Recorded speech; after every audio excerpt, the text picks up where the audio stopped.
बिस्मिल्लाहिर्रहमानिर्रहीम। अस्सलाम वालेकुम। मैं हूं तारिक बशीर और आज हमारे जो मेहमान हैं बहुत ही इलस्ट्रियस, बहुत भरपूर उन्होंने अपना एक करियर गुजारा फोर्सेस में और एयर मार्शल के ओहदे से रिटायर हुए। बहुत सारी चीज़ें उन्होंने देखी, तजर्बा भी उनका बड़ा ज़बरदस्त रहा, बहुत चीज़ों में से गुजरे और उनके पास बहुत सारी इंफॉर्मेशन है। आइए उनसे मिलते हैं। एयर मार्शल अरशद मलिक साहब, welcome to the show. Arshad Malik साहब, कैसे हैं आप? बहुत शुक्रिया। बहुत सर, हम स्टार्ट करेंगे कि आपकी इजाज़त से मैं आपको इंटरप्ट करूंगा। जी प्लीज़। मेरा आपका ताल्लुक जो इन एयर मार्शलों और इनसे नहीं है। नहीं, मेरा आपका ताल्लुक 1970 और 72 बहुत पुराना है। और जो मेरी आपकी मोहब्बत और दोस्ती वो बहुत बचपन की है। और मैं आपकी इस मोहब्बत के लिए आया हूँ। बहुत शुक्रिया आपका। And I am really impressed the way you are presenting your podcast. ये वैसे हम काट देंगे। अच्छा, anyway, हम let's start the first question. अच्छा, ये हम आते हैं। आजकल एक्चुअली बहुत ज़्यादा तज़किरा हो रहा है JF-17 थंडर का कि जी बड़े इसके सौदे आ रहे हैं, बहुत ज़्यादा लोग, people are queuing up to buy it. तो ये तो बड़ा पुराना जहाज़ है, तो और JC-10 ने सारा कारनामा अंजाम दिया और लोग इसके लिए आ रहे हैं। तो ये थोड़ा सा कनंड्रम सा है, इसको आप थोड़ा सा रिजॉल्व करेंगे, ये क्यों लोग आ रहे हैं और ये बताएंगे जो JC-10 है उसका इसके साथ क्या रिलेशन है, या फिर हमारा जो ग्राउंड पे जो हमारी जो इलेक्ट्रॉनिक वॉरफेयर था वो और एवैक्स वगैरह, ये सब का जो एक कॉम्बिनेशन है। The floor is yours. तो लंबा जवाब होगा फिर। जी बिल्कुल लंबा ही होगा। प्लीज। बिस्मिल्लाहिर्रहमानिर्रहीम। First of all it is an honour for me to be with you. Thank you. JF-17 जो है ना, it is really pride of Pakistan. और इसकी कंसेप्शन इस तरह हुई थी कि अगर आपको याद हो कि हमारे ऊपर सैंक्शंस लगना शुरू हो गई, और वक्तन फ़क्तन जब सैंक्शंस लगती थी तो हम ये रियलाइज़ करते थे कि जब हम किसी टेक्नोलॉजी की तरफ जाते थे तो हमें वो टेक्नोलॉजी मुहैया नहीं होती थी। और ये भी एक बात तयशुदा अमर है कि अल्हम्दुलिल्लाह पाकिस्तान एयरफोर्स ने जब भी कोई जहाज़ सेलेक्ट किया वो top of the line select किया। हमने कभी क्वालिटी पे कॉम्प्रोमाइज़ नहीं किया। यानी वो SU-60 टाइप वो बैंगर्स आपने नहीं खरीदे। तो जब हम अमेरिकन टेक्नोलॉजीज़ पे गए 50s में और उसके बाद हमने मिराजेस का सिलेक्ट किया। इसी तरह ये सिर्फ जहाज़ों की बात नहीं, अगर आप एयर डिफेंस सिस्टम की बात करें, अपने कंप्यूटर सिस्टम की बात करें, नेटवर्किंग की बात करें, तो we were always looking for top of the line technology. जब हम उस ज़माने में हमने स्वीडन से जहाज़ लेने की कोशिश की, अमेरिका से जहाज़ लेने की कोशिश की, फिर हमने ये इवन मिराज 2000 लेने की कोशिश की, तो हम पे मुख्तलिफ़ किस्म की सैंक्शंस लग जाती थी। वन, फिर दूसरा एक जो बात मख्फी रहती है वो हकीकत ये है कि जब आप कोई डील करने जाते थे तो उसके साथ बहुत सी स्ट्रिंग्स अटैच होती थी जो कि आम फहम लोगों को तो समझ नहीं आती थी। बट वो जो स्ट्रिंग्स हैं, you can understand what kind of strings were attach, कि आप हमारे लिए ये करेंगे, आप ये उसके ख़िलाफ़ नहीं करें। तो वहाँ पे पाकिस्तान एयरफोर्स की लीडरशिप ने ये महसूस किया कि this is the time way we should go for indigenisation. But at that time neither we were technologically so superior, and इसमें इतनी इन्वेस्टमेंट होती है कि जब तक आप इसकी स्केल को इकोनोमाइज़ ना कर लें, ये कभी भी वर्थवाइल नहीं रहता। सो यहाँ से ये कहानी शुरू हुई और इसको 3 से 4 अशरे पुरानी बात है। वहाँ पे ये कंसेप्शन हुई और हमने एक डिज़ाइन किया जहाज़, जिसको हमने उस वक्त अमेरिका से अप्रूव करवाया, अमेरिका की डिज़ाइन कंपनी से। और फिर हमने ये तलाश करनी शुरू की कि क्यों ना इसमें वेस्टर्न टेक्नोलॉजी ली जाए। अब वहाँ पे एक दफ़ा फिर वेस्ट, आपको कोई कॉपीराइट वगैरह का इशू तो नहीं हुआ? नहीं, डिज़ाइन में नहीं, अभी किसी कंपनी ने ये नहीं कहा कि ये आपने कॉपी किया है? नहीं, बिकॉज वो एक इंडिजिनस डिज़ाइन था और वो हमने अप्रूव करवाया, हमने उसकी विंड टनल टेस्टिंग होती है वो करवाई। लेकिन दुनिया उस वक्त फिर वेस्ट खुल के सामने आए जब उन्होंने कहा कि इसके अंदर के जो रेडार हैं, इसके अंदर जो इंजन है वो हम आपको नहीं देंगे। अच्छा। बिकॉज ये आप बात समझ लें कि कोई मुल्क जब जहाज़ बनाता है और अगर वो ख़ुद जहाज़ बनाना शुरू कर दे तो आपके ख़िलाफ़ बहुत दुनिया मख्फी तौर पे खड़ी हो जाती जी। वो कभी आपको इसमें ख़ुद कफ़ालत की तरफ नहीं जाने देते। लेकिन हमने की so this is how the story goes. उस वक्त फिर हमारी लीडरशिप ने ये महसूस किया कि जो हमारा टाइम टेस्टेड फ्रेंड है वो चाइना, तो क्यों ना चाइना के साथ मिलके एक को प्रोडक्शन का डिज़ाइन, एक को प्रोडक्शन का प्रोग्राम शुरू किया जाए. So that is when this joint development of JF-17 was conceived and it is. अब उसको करने के लिए बहुत बहुत जद्दोजहद हुई और उस वक्त की पॉलिटिकल लीडरशिप, मिलिट्री लीडरशिप और एयरफोर्स की लीडरशिप को सलूट पेश करना चाहिए, जिन्होंने कंसिस्टेंटली इसको परसू किया. हमने आपका तो रैंक उस वक्त, आप उस मैं वक्त भी उस वक्त इन्वॉल्व थे? नहीं, आप कोई नहीं, आप तो बाद में आके उसके डीजी बने ना कामरा के. मैं बाद में. हाँ. तो उस वक्त इन्होंने पायलट सेलेक्ट किए, इंजीनियर सेलेक्ट किए, उनको बाहर से कोर्सेज करवाए. हमारे स्पेशल कोर्सेज होते हैं जिसको फ्लाइट टेस्ट इंजीनियरिंग कोर्स और फ्लाइट पायलट्स का जो. अच्छा, कोर्सेज उन्होंने करने दिए उनको? ये खदशा नहीं था कि ये इतने ब्रिलियंट हैं? वो जो test pilot test engineering courses होते हैं वो ये नहीं शो करते कि आप जहाज क्या करने जा रहे वो होते हैं कि इनकी टेस्टिंग एबिलिटीज़ क्या होती. फिर हम चाइना, हमने टीमें सेलेक्ट की और मेरिट पे टीम सेलेक्ट होकर चाइना में पोजीशन की गई. उन चाइनीज़ टीम्स के साथ हमारे जो टेक्नीशियंस भी थे, ऑफिसर्स भी थे, टेक्नीशियंस भी थे, इंजीनियर्स और पायलट्स, ये सारे वहाँ पे डिप्लॉय हुए. उनके साथ टेबल के ऊपर बैठ के डिज़ाइन बनाए गए दोबारा से और टेक्नोलॉजी सेलेक्ट की गई.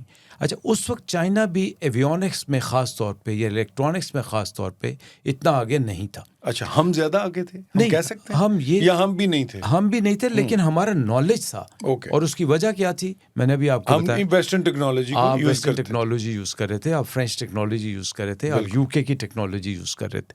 सो this was an opening for Chinese also. Chinese as well. अच्छा, सो फैसिनेटिंग. मैं भी अल्हम्दुलिल्लाह बड़ा खुशकिस्मत हूँ कि जब मैं वहाँ पे टीम प्रोजेक्ट का लीडर बन के गया तो चाइनीज़ के साथ जब हम बात करते थे वो कहते थे कि एक तो आप लोग काबिल थे, आपको क्लैरिटी थी. दूसरा वो कहते थे कि हमने ये सारा कुछ रशिया से सीखा था. और कहते हैं कि जब हम सीख रहे थे तो रशियंस हमें टेबल के दूसरे कॉर्नर पे खड़ा कर देते थे और हमें कहते थे कि ये दूर से देख लो क्या करना है, जबकि हमारे जो लोग थे वो, मैं लफ्ज़ यूज़ कर, अंदर घुसते थे. नहीं, ये बताएं, फिर उसको चैलेंज करते थे.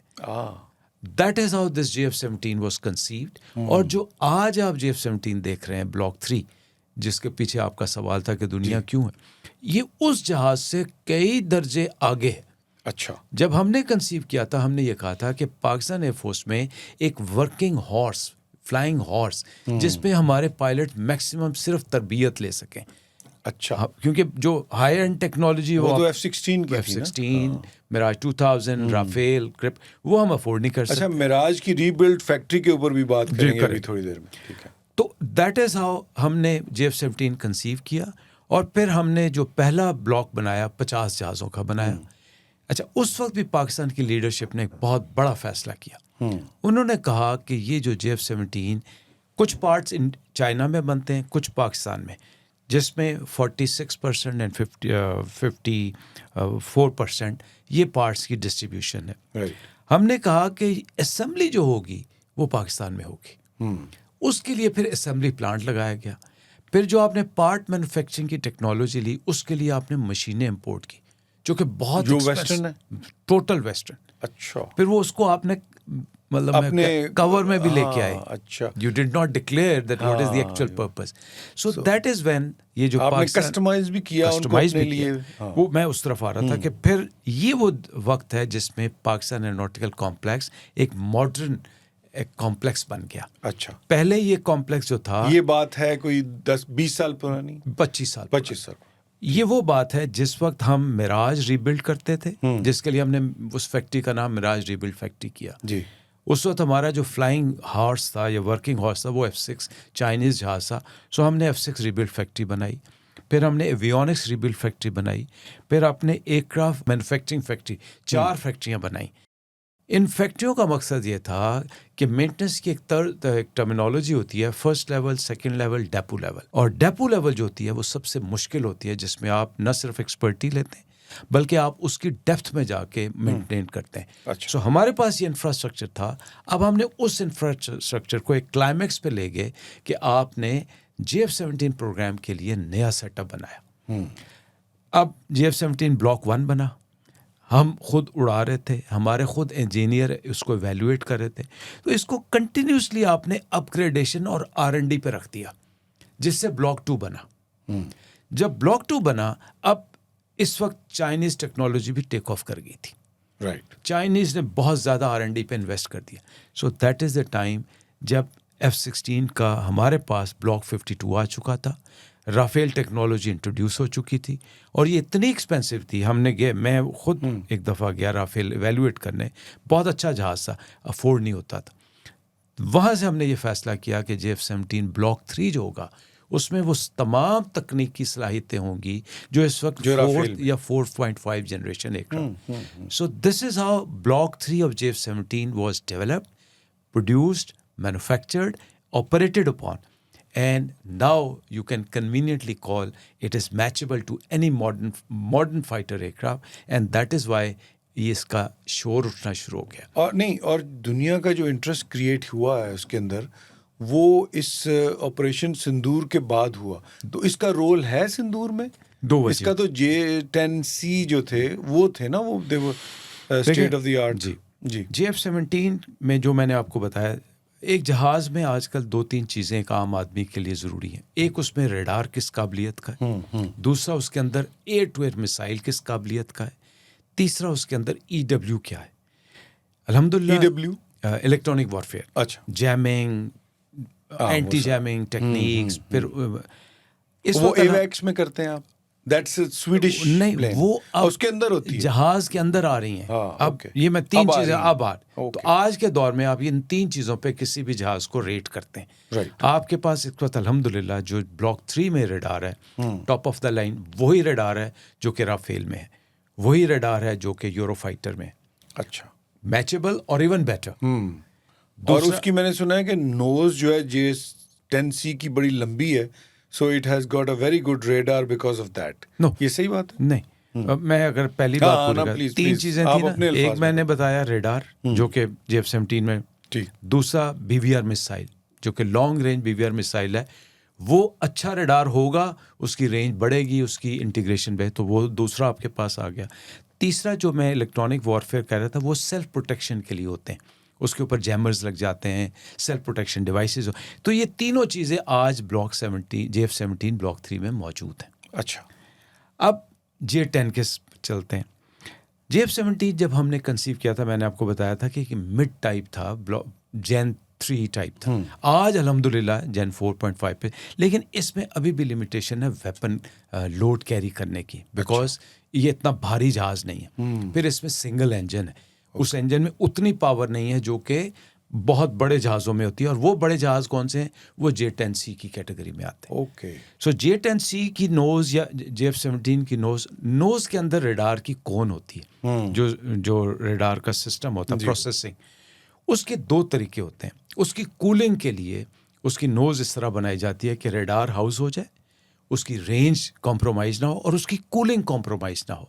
सो वो जो आप देखते हैं जो कोन आगे को निकलती है, वो उसके अंदर रडार। और दुनिया का इंटरेस्ट कैसे क्रिएट हुआ? जब आपने ऑपरेशन सिंदूर किया, उससे पहले भी हम ये कहते थे लोगों को कि JF-17 आज के दौर में मोस्ट अफोर्डेबल, मोस्ट कॉम्पिटेंट। अच्छा, आपकी इसमें मार्केटिंग भी है बड़ी अच्छी। मैं अल्हम्दुलिल्लाह, मैं इसमें एयरफोर्स की वजह से अल्हम्दुलिल्लाह। तो ये हम लोगों को कन्विंस करते थे कि ये अफोर्डेबल है, इसकी जो कैपेबिलिटीज़ और जो सलाहियतें हैं ये किसी भी जहाज़ से बहुत बेहतर है। तीसरा, इसके साथ कोई स्ट्रिंग्स अटैच नहीं है। मैं फिर वही बात कर रहा हूं, हाँ, वही वाली वो अवेलेबिलिटी ऑफ द एयरक्राफ्ट। हाँ। फिर आपने ये ऑपरेशन सिंदूर से पहले जो आपको याद होगा, उसमें JF-17 का बहुत बड़ा रोल था। जब आपने बालाकोट वाले में जब आपने फायर किए थे वेपन्स, तो आपने लॉन्ग रेंज से फायर किए थे अपने बॉर्डर के अंदर से, हाँ, जिसके ऊपर इंडियन अटैक नहीं कर सके। और आपने वो साबित किया इंडिया को कि अगर हम जो टारगेट है, हमने उनको कन्वे किया कि हेडक्वार्टर से हम 2 मील राइट पे मारेंगे, तो वो 2 मील राइट पे ही जाके लगे। J-10CE कहते हैं जो पाकिस्तान में। अच्छा, ई का मतलब है एक्सपोर्ट वर्जन। ओके, उनके पास हमसे बेहतर है इसका मतलब। हाँ, देखें, अच्छा। ये दुनिया का असूल है। हाँ, अपने पास आप सबसे अच्छा रखते हैं, अपने पास बेहतर रखते हैं। तो मैं ये बात कर रहा था कि जो J-10C जहाज़ है, उसके अंदर पावरफुल इंजन है, जो कि एक बड़ा जहाज़ है। दूसरा, उसकी मैनूवरेबिलिटी बहुत बेहतर है, क्योंकि उसके आगे एक एक्स्ट्रा सरफेस लगी हुई हैं जिनको कैनार्ड्स कहते हैं। उसकी वजह से मैनूवरेबिलिटी बहुत बेहतर है। तीसरा, उसके ऊपर मैंने बताया कि वेपन कैरिंग कैपेसिटी ज़्यादा है बिकॉज ये एक बड़ा जहाज बड़ा है सो दैट इज़ वाई। और ट्विन इंजन है। जी, अब जो असल मसला है ना, वो मसला ये है कि J-10C एक्सपोर्टेबल नहीं है बहुत से मुल्कों को। हाँ, ये तो पहली दफ़ा पाकिस्तान यानी चाइना नहीं कर सकता लोगों को देना नहीं चाहता। अच्छा था नहीं। देखें F-35 हमें सिर्फ दे सकता है वो। हमें तो दे दिया ना, हमारा तो अब वो देगा। क्योंकि हमारे साथ कंपटीशन हो गया नो, उनका। Because you have established the rate हाँ, ऑफ दैट एयरक्राफ्ट। एग्जैक्टली। देखें F-35 जो है वो अमेरिका किसको दे रहा है? Only selected only countries. Israel. हाँ, अब उसने शायद ये कतर वगैरह को दे और नहीं, सऊदीया के साथ अरेबिया, अभी डील हुई है और ऑस्ट्रेलिया के साथ, तो इस तरह सिलेक्टेड है। सो J-10C भी अब जब ये ऑपरेशन सिंदूर हुआ, एक और बात याद रखिएगा कि अमेरिका जब एक जहाज़ बनाता है या एक टेक्नोलॉजी रिलीज़ करता है तो ये याद रखिएगा कि उसके लिए उस टेक्नोलॉजी की वो अहमियत नहीं रही जो पहले थी। उसने इससे 2 से 3 दर्जे आगे जा चुका है। हाँ जी। So मैं ये J- पूछना चाहता था कि ये टेक्नोलॉजी J-10C से भी- अमेरिकन टेक्नोलॉजी से काफी सुपीरियर आप कह रहे हैं कि? नहीं, मैं पहले एक बात आपको हाँ। कि जो भी मुल्क टेक्नोलॉजी रिलीज कर रहा है ना, बड़ा मुल्क जैसे अमेरिका है, चाइना है, रशिया है, इसका मतलब है इससे अगली टेक्नोलॉजी उन्होंने मैच्योर कर ली है। हाँ, सो J-10C आज क्यों रिलीज हो रहा है? जब पाकिस्तान ने एक तो सबूत साबित कर दिया, दूसरा अब J-20 और J-30 मैच्योर हो रहे हैं। वो मैच्योर हो रहे हैं। So that J-35 35। सो अब J-10C दूसरे लोगों को मिलेंगे तो J-35 नहीं मिलेगा, वो पहले इंशाल्लाह पाकिस्तान को मिलेगा। अच्छा, वो सॉरी, मैं थोड़ा सा ना बीच में एक ज़िमनी सवाल। हम J-10C जो स्टेल्थ है वो नहीं ले रहे, J-35 स्टेल्थ ले रहे हैं। J-20 इसकी क्या ये 20 स्टेल्थ ले रहे हैं? अच्छा, सॉरी। नहीं, J-10C is a normal aircraft. Okay. It's not stealth. J-20 was the first stealth aircraft which was produced by China. Right. J-35 is the latest aircraft. मैंने अभी आपसे कहा था कि अल्हम्दुलिल्लाह पाकिस्तान एयरफोर्स की लीडरशिप ने कभी क्वालिटी पे कॉम्प्रोमाइज नहीं किया। We were offered J-20, we said no, we will go for J-35. Also, they are keeping 35 as a export version, not J-20. अच्छा, अब थोड़ा सा वो बैक ट्रैक करते हैं हम। जब बालाकोट हुआ, जब अभिनंदन को भी शूट डाउन किया गया, चाय पिलाई गई। चाय पिलाई गई, tea was fantastic, you I am sure having a fantastic tea as well. तो मैं ये कहना चाह रहा था कि उस वक्त जब वो 2 गिराए, वो J-17 थंडर ने गिराए थे वो जो? नहीं, वो F-16 ने गिराए थे। अच्छा, तो are we allowed to use those in Pak India conflict? ये बिल्कुल गलत मिथ थी जो कि हमने साबित कर आपने दी। बस्ट की वो? नहीं, बस नहीं की। ये गलत मिथ थी, गलत लोगों का इंप्रेशन था कि हम ये use नहीं कर F-16 ब्लॉक जो है हमें लेटेस्ट मिला ब्लॉक 52, हाँ। इसको आप ईस्ट में या इंडिया के खिलाफ यूज नहीं कर सकते। ये बिल्कुल गलत बात थी। अच्छा, अमेरिका डिडंट ऑब्जेक्ट, उन्होंने कुछ नहीं, वो तो बड़ा खुश हुए। There was nothing like this. हाँ, इट वाज, इसको मैं क्लियर कर दूं हुआ क्या था। जब ब्लॉक 52 आए, उस वक्त की लीडरशिप को इन्होंने कहा कि ये आप यूज करेंगे अफगानिस्तान के खिलाफ वॉर ऑन टेरर पे। ओके। फिर एक हम पे अक्सर ये इल्ज़ाम लगता है जो कि मैं दिलचस्प राय में कहता हूँ कि ਅਸੀਂ शायद लोगों ਨੂੰ ਦੱਸ ਦਿੰਦੇ ਸਾਡੇ ਕੋਲ ਕੀ किया गया, खबड़ी पाते। उन्होंने कहा कि इस जहाज की एक्सेसिबिलिटी आप अपने दोस्तों को नहीं देंगे। Right. they had a doubt, you understand, which बिल्कुल are our बिल्कुल। friends. हाँ, नहीं, उस वजह से उन्होंने कहा कि it will remain in a confined area अच्छा। and we will monitor its activities, we'll अच्छा। monitor its weapon ये system. उड़ के बीजिंग नहीं जा सकता। उन्होंने कहा शायद ਅਸੀਂ अल्लाह ਦੇ नारे तकबीर ਲੈ के ले जाइए। अच्छा, कुछ लोग कहते हैं कि चाइनीज ने रिवर्स इंजीनियरिंग की है, ये सब बकवास है, झूठ है। नहीं, देखें, चाइना ने जो तरक्की की वो रिवर्स इंजीनियरिंग से ही की। अच्छा, बट वो रिवर्स इंजीनियरिंग उन्होंने रशिया से ली। ओके। मैंने अभी आपको बताया था कि मैं जब चाइना गया तो उनके जो सीनियर लीडरशिप थी, वो सीनियर लीडरशिप 80 से 85 साल की थी। अगेन एक क्रेडिट उनको दें, वो 85 साल के जो बूढ़े थे वो आके हमारे साथ सिर्फ बैठ के चाय का कप और सिगरेट पीते थे। उनको उन्होंने एज अ गार्डियन या एज अ मेंटोर्स रखा होता। उनकी वो इज्जत थी जो उनकी विजडम कोई दे हमें, कोई भी। मे बी 1 और डे दे वुड यूटिलाइज। सो वो हमें बताते थे। टेक्नोलॉजिकली उनको कोई इतना ज्यादा because the things were advancing. I just told you बिल्कुल। कि जब हमने देखते देखते उनकी एवियोनिक्स इलेक्ट्रॉनिक्स बहुत आगे चली गई। It is not because of those guys, because Chinese ने एक स्ट्रेटेजिक प्लान के तहत इनको अमेरिका से पढ़वाया, वेस्ट से पढ़वाया और अपनी इंडस्ट्री में इंट्रोड्यूस किया। राइट। अच्छा, मैंने आपके कॉलीग ही हैं, मैं नाम ले देता हूँ, एयर कमोडोर आमिर अल्ताफ़ साहब हैं। उन्होंने मुझे कहा था कि बालाकोट पे हमें 6 जहाज़ हमने लॉक कर लिए थे, तो 2 क्यों आपने गिराए? और मैं थोड़ा सा इसको एक्सपेंड करता हूँ क्वेश्चन को, कि आया वो वाली जो पॉलिटिकल विल थी थोड़ी सी लैकिंग थी, मिसिंग थी उस वक्त? अगर हम उसी वक्त ही उनको सबक सिखा देते तो शायद इंडिया इतना बेलिजरेंट ना होता और अपनी गलत फहमी, उसको खुशफहमी में आके हमारे ऊपर इस दफ़ा अटैक ना करता, तो ये वह सारा चक्कर ही ना होता कुछ। देखें, जो एयर बैटल है ना, it's a very dynamic battle. You have to take decision at a split of second. You cannot say कि I will ask them, I'll ask him, or I'll get the direction. उस वक्त तक जो rules of engagement थे वो ये थे कि anybody crossing your borderline, you will उसको हमने shoot. मारना है। So this was a defining principle. Okay. So that is how. So this time the air chief was very aggressive, Absolutely. या एक policy थी? No, the air chief was very aggressive. It wasn't a national policy? You see, if I'm aggressive and I'm at the helm of affairs, so you I will can have convince to, the I government. can convince. So he was very clear, and he was fighting this battle all by himself. He was damn involved. He spent all 3 days in the ops room where the decisions were being taken, and his shout was, or his call was, "I want the aircraft.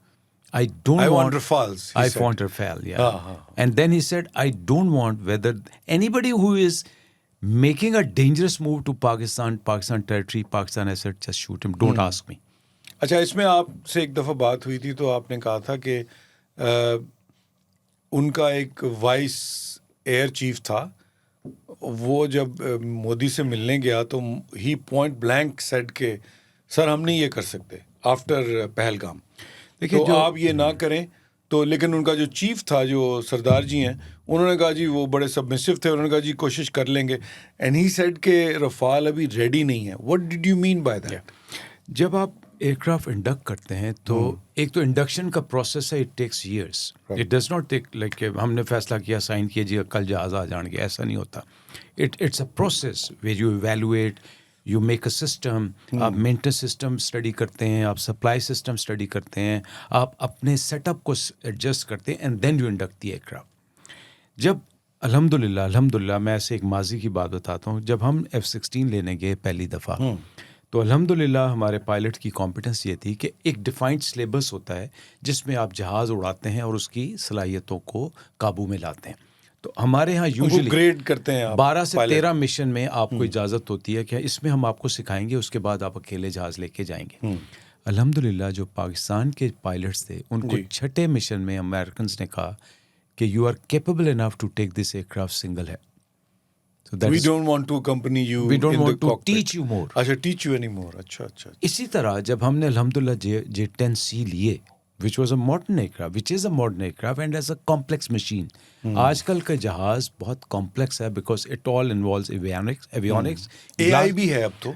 AI तो पहले भी होते थे, लेकिन जो integration है, जितनी cockpit में इंफॉर्मेशन है, वो आजकल पायलट को सैचुरेट कर देता है, उसको प्रोसेस इस माइंड ने करना। सो J-10C को आपने ऑपरेशनलाइज किया फोकस होके। This is again a credit to Pakistan air force leadership. जब इन्होंने राफेल लिए, अब Rafale is also a complex machine, इन्होंने अच्छा J-10 की हमने मुख्तसर ट्रेनिंग की, 10 से 12 मिशन किए, उसके बाद हम पाकिस्तान ले और हमने अपने आप को यहाँ खुद ट्रेन किया। और ये कितना अर्सा हमने इस पे ट्रेन किया हुआ है? 1.5 से 2 ये बालाकोट के बाद फौरन ले लिया और उसके बाद हमने फोकस होके कॉम्बैट एक्सरसाइजेस की, लेसन ड्रॉस किए, उनके ऊपर डीब्रीफ। इंडिया देख नहीं रहा था, did they have any intelligence? ये एक और आपकी बात, ये भी एक अल्हम्दुलिल्लाह कि इसमें होता ये है कि जब आप जहाज को लेट्स से इंडिया की तरफ रुख करते हैं, आप अगर ट्रांसमिट कर रहे हो तो आजकल ऐसे आलात हैं, हमारे पास भी, उनके पास भी, आप उनके रडार को, पैरामीटर्स को रिकॉर्ड करते हैं। ओके। फिर उन रिकॉर्डेड को आप असेस करते हैं कि इनकी रेंजेस क्या हैं, इनमें मोड्स क्या हैं, इनको जैमिंग कैसे की जाएगी।